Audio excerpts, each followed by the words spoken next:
Hey guys, how's it going? And welcome to another week of Force of Will news. Before we get started, as always, if you guys are looking for Force of Will singles or sealed product, including pre-orders for the next set of Force of Will, Awakening of the Ancients, be sure to visit the link in the description below for Happy Little Hug Factory. As my dog eats food in the background.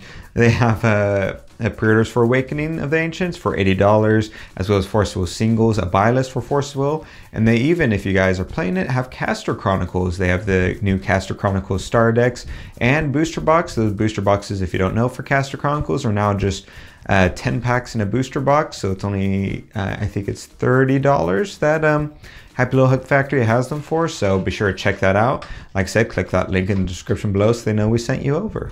As always, also, if you want to read the article version of the news, especially if you want to check back on specific things, that's in the link in the description below as well, over on our website, tcgscrubs.com. So we got quite a bit of news to go over this week. We haven't had too much for a while, but quite a lot happened in the past week or two, so I'll go ahead and get started on that.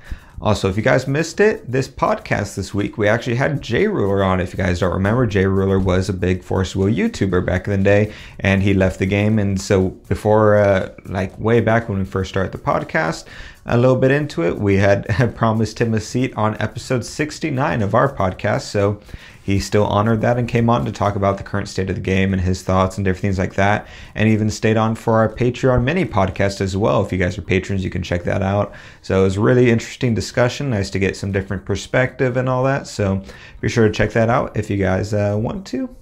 All right, and we got our look at some Wanderer promos. So we got these looks through Chris' weekly Force of Will update. He does a lot of cool stuff of posting different news bits and all that over on Facebook.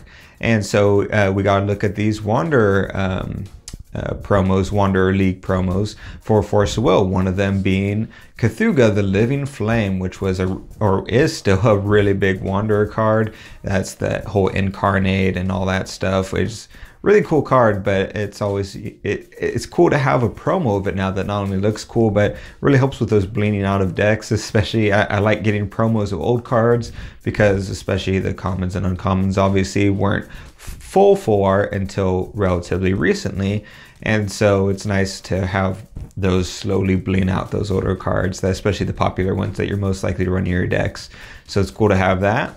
We also got a promo for Zeke's The Ancient Magic, and this time Zeke's got a facelift and turned into Red Riding Hood, so that's cool. It's actually a really nice looking promo, and it definitely, obviously a lot of people probably prefer it over the regular Zeke's card, but I was never a big fan of the art on that one, so I'm really glad for this one. And it's a cool versatile card that fits in a lot of decks and Wanderer, so it's just a nice little addition to it.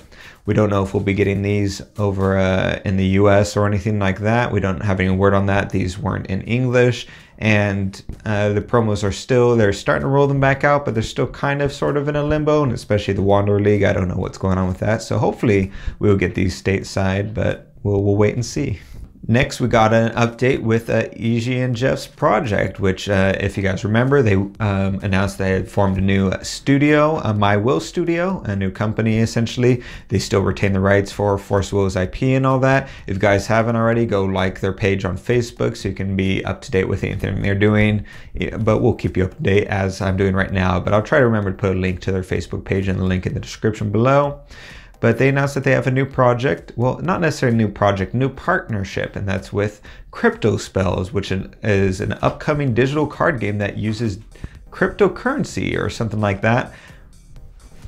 I'm not exactly sure how that works or what all will go into that, but it looks interesting. The art style on there already matches stuff with Force of Will, and so basically My Will Studio teamed up with them to lend over the IP of different Force of Will characters. I don't know if it's the whole library or just specifics, but they lent that over to their card game. It has nothing to do with the Force of Will card game. It's just basically the characters and the IP of Force of Will is being lent over to this card game that is being created and being released later this year. It is Japan only right now, but both My Will Studio and Crypto Spells have said that they are interested, or mainly Crypto Spells, in potentially, if there's enough interest, expanding it outside of Japan. But that'll be an interesting project to follow, especially how all that really works, I guess. Next up is some news regarding the official ARG Circuit series and all that. So if you guys, as you guys know, ARG runs a lot of tournaments, and they also send out the kits for like the Easter coming out, in addition to their main events where they host things like Dragon Ball, Super, Yu-Gi-Oh, Force Will, all that type of stuff under one roof, and you sort of go and do these big tournaments. And someone noticed that the most recent tournament that's coming up here in Massachusetts did not have Force of Will listed, and they sort of shared it and asked Jim about it, and Jim responded and said that basically they'd been trying to reach out to Force of Will actively to try and keep hosting Force of Will at ARG, but there's just been no communication.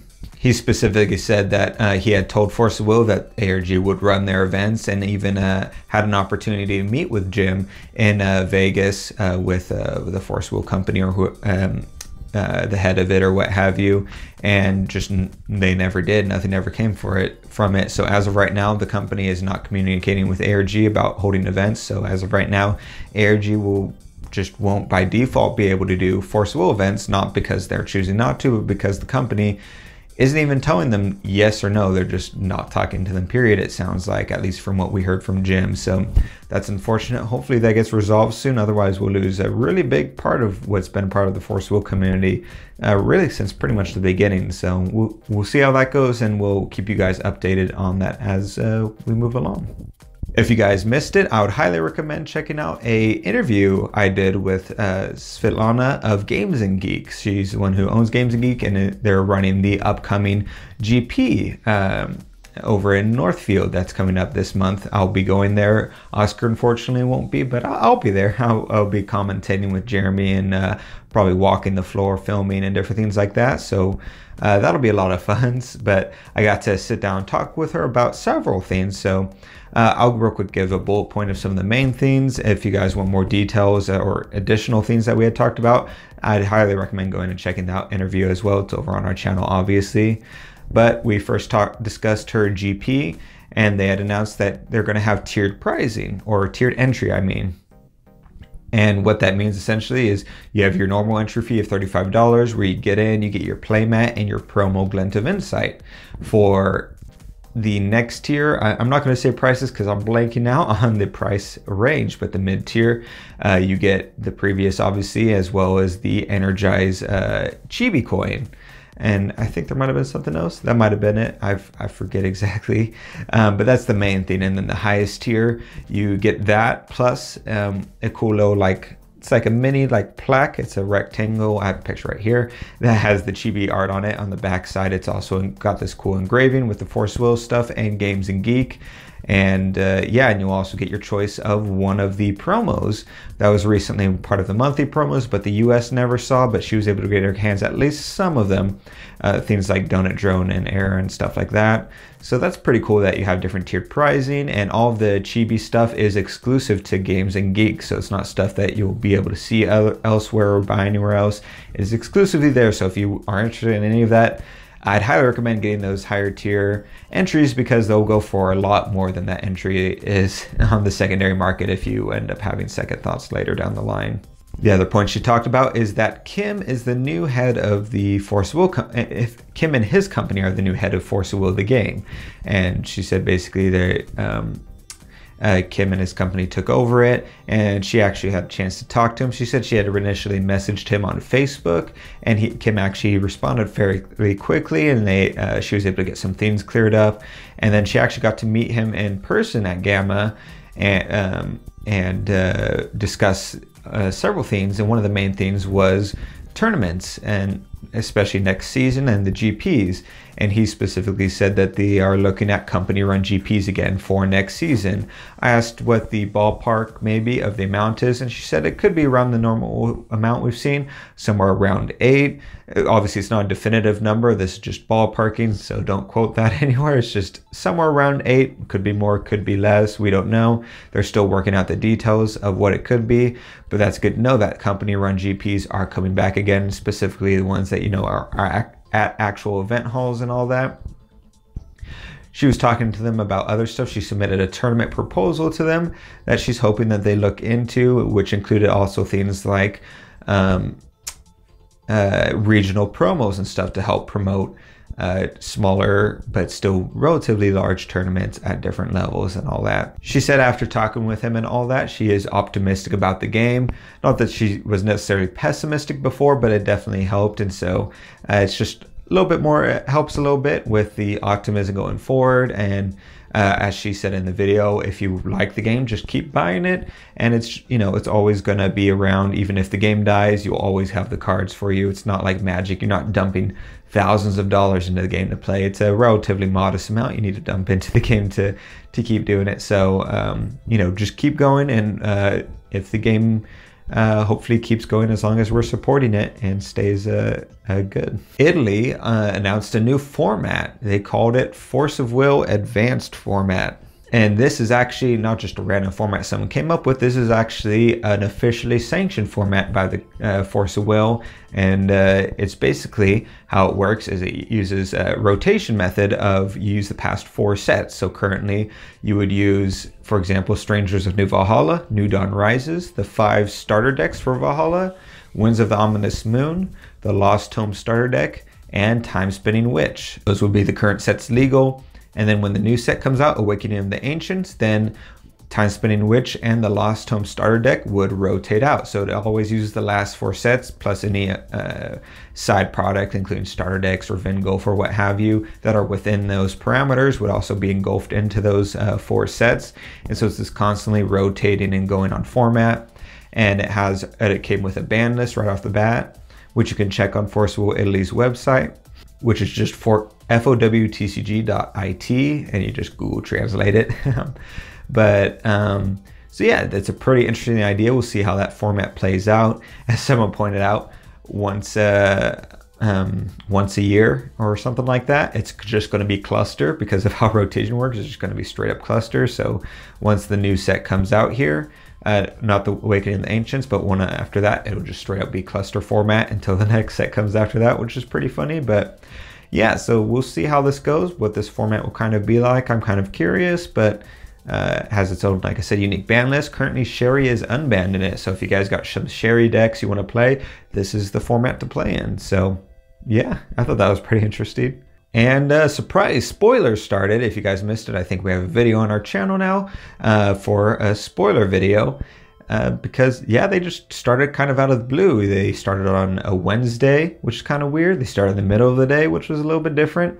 They initially were released in Italian, and then like an hour or so later, they came out in English with one more than the Italian page had, which also was kind of interesting. So I'm not quite sure what's going on. We don't know if they're going to be daily like before, and if they are daily, how many days a week. If they're not daily, what's the release schedule? Was this just random? Because this is also a lot farther out than spoilers usually start for the next set, timeline-wise. So not quite sure what the plan is with spoilers, but I'm glad to see them. There's some cool stuff there. Like I said, if we should have a video, if you're curious on our specific thoughts on all the cards, be sure to check that out.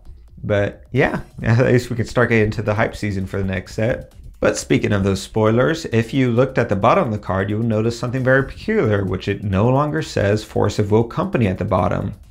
Instead, it says I Spy Productions. So through basically I Spy Productions is, from what we understand, is the company that actually is under control of Iggys, because that is the company that controls the IP of Force of Will. So it's not necessarily involved, but it's just legally providing the IP for Force of Will to use. We got some more information from this from Robert, the former head of the US events, where he sort of went into a little bit more detail. He said the current company that controls Force of Will is Daika Printing, and that, like I just said, the other one is just the IP rights from Iggys. And then it's also run by another company, GI, which is the one that's run by Kim. And he was a little bit more wary about it because in this comment thread, he said that the company has reverted back to how it was in the old days during Reflective Rain and all that, where it's no communication with anyone. They just sort of do what they feel they want to do without like looking into the community too much. And that he specifically said that Kim, who's the new person running it, was the one who was basically running the company back in the Bahamut and Reflect Refrain days and Regalia and all that and he said he was the one who let all that stuff slide without banning it or trying to control it or anything like that. So it'll be interesting to see how this goes. And he said that the Force of Will company no longer exists. Basically, when the other companies took over the Force of Will game, Force of Will company dissolved, and because Iggys left, and so the other companies, GI and I forget the name of the other one, took over. So obviously the game is still working and fine, just the umbrella company of Force of Will company is no longer existing. So I thought that was pretty interesting information as well. There was some other information that we'll go over maybe at some other point, but that's basically the long and short of it there.